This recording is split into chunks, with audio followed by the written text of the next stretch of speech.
கிறிஸ்துவுக்குள் பிரியமுள்ள சகோதர சகோதரிகளை, பலன் தரும் தேவன் எபிசோட் 1766 கர்த்தரை துதிக்கிறேன், மகிமைப்படுத்துகின்றேன். இந்த நாளிலும் ஏசாயா 53 அதிகாரம் 5வது வசனம் கடைசி பகுதி சொல்லுகிறது, அவருடைய தழும்புகளால் குணமாகிறோம். அவருடைய தழும்புகளால் குணமாகிறோம். இயேசு கிறிஸ்து உங்களுக்காக, எனக்காக, பாடுகளோடு இருக்கிறவர்களுக்காக, பாவிகளுக்காக, துக்கங்களோடு வாழ்கிறவர்களுக்காக, வியாதியோடு வேதனையோடு வாழ்கிறவர்களுக்காக அவர் அடிக்கப்பட்டார். நம்முடைய பாடுகளையும் வியாதிகளையும் சிலுவையில் அவர் ஏற்றுக்கொண்டார். எனவேதான் நமக்கு விடுதலை கிடைத்திருக்கிறது. ஹல்லேலூயா. அவர் சிலுவையில் ஹல்லேலூயா அடிக்கப்பட்ட அடிகள் நாம் விடுதலை பெற வேண்டும் என்பதற்காக, அவருடைய தழும்புகள், அவருடைய காயங்களில் ஏற்பட்ட தழும்புகள் இருக்கிறதே, அந்த தழும்புகளால் தான் நாம் குணமாகி கொண்டிருக்கிறோம். Hallelujah. Glory glory glory glory.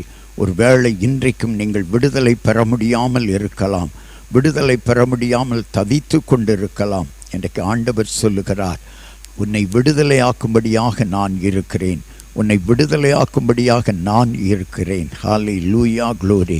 இயேசு கிறிஸ்துவின் நாமத்தினாலே அவரிடத்தில் வந்த எல்லா பிள்ளைகளையும் அவர் விடுதலையாக்கி இருக்கிறார். 1 பேதுரு 2 அதிகாரம் 24வது வசனத்தின் பின்பகுதி சொல்லுகிறது, அவருடைய தழும்புகளால் குணமானீர்கள். ஏசாயாவிலே குணமாக்கப்படுவோம் என்ற நம்பிக்கை பிற்காலத்திலே நிறைவேறினது. உங்களுடைய வாழ்க்கையிலும் இன்றைக்கு வரை நீங்கள் சுகவீனமாய் பலவீனமாய் இருக்கலாம், கடனோடு கண்ணீரோடு துக்கத்தோடு இருக்கலாம். இன்றைக்கு ஆண்டவருடைய வார்த்தை உங்களை தேடி வருகிறது, நீங்கள் குணமாவீர்கள். பலவீனமாய் இருக்கிற மகளே, சுகவீனமாய் இருக்கிற மகனே, இன்றைக்கு ஆண்டவர் உன்னை பார்த்து சொல்லுகிறார், நீ குணமடைவாய், நீ சுகமடைவாய், நீ பலனடைவாய். மருத்துவமனையில் வேதனையோடு உங்கள் உறவினர்கள், உங்கள் குடும்பத்தார் வியாதியோடு அல்லது மரண போராட்டத்தோடு தங்கியிருக்கலாம்.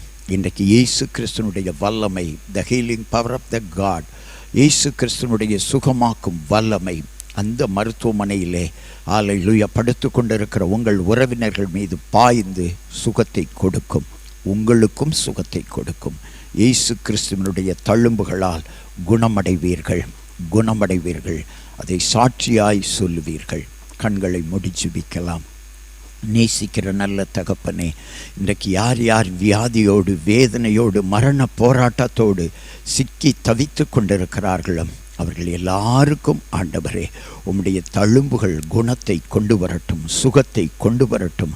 ஹல்லேலூயா. ஹல்லேலூயா. சீறி பாய்கிறவர்களோடு, ஹல்லேலூயா, சீறி பாய்கிறவர்கள் மத்தியிலே சுகமாயிருக்க பண்ணுவேன் என்று சொல்லி சங்கீதம் 12:5 வாக்கு கொடுத்த தெய்வன் உங்களை சுகமாயிருக்க பண்ணுவார் மகனே. ஹல்லேலூயா. உன் பிள்ளையை சுகமாயிருக்க பண்ணுவார், உன் குடும்பத்தை சுகமாயிருக்க பண்ணுவார். ஹல்லேலூயா. வியாதியிலிருந்து உன் குடும்பத்தினர் விடுதலை பெறுவார்கள். வியாதியிலிருந்து சுகம் பெறுவாய் மகனே, மகளே. அவருடைய தழும்புகள் உன்னை குணப்படுத்தும். இயேசு கிறிஸ்துவின் நாமத்தில் ஜெபிக்கிறேன் பிதாவே, ஆமென்.